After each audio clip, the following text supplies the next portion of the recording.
Oes gennych chi ffôn clyfar? Maen nhw'n gallu bod yn ddefnyddiol iawn, ond gyda'r byd ar flaenau eich bysedd, mae yna boeni bod rai gwefannau ddim yn addas i blant.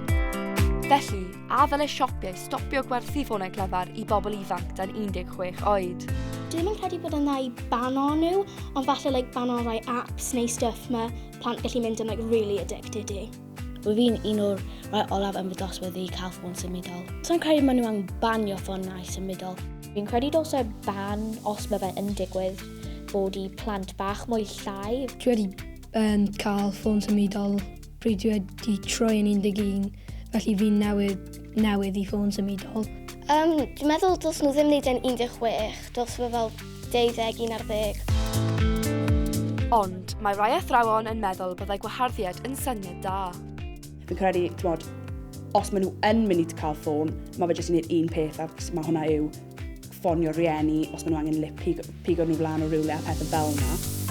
O dros 30,000 o blant rhwng 7 ac 11 oed yng Nghymru, mae dros 60% yn dweud bod ganddyn nhw ffôn clyfar. A dros y Deyrnas Unedig, mae bron i chwarter o blant rhwng 5 a 7 yn berchen ar un hefyd. Yn sicr mae'n cael effaith ar yr ochr meddyliol, diffyg cwsg yn un arall, a dyn ni'n gwybod bod diffyg cwsg yn enwedig yn ystod llencyndod yn gallu cael effaith ar yr unigolion wedyn o ran i'w perfformiad nhw. Dyw Llywodraeth y Deyrnas Unedig heb ddweud yn iawn eto os bydd na gwaharddiad. Gwaharddiad neu beidio, mae'r cyngor yn glir, bod rhaid cymryd gofal wrth fynd ar eich ffôn clyfar.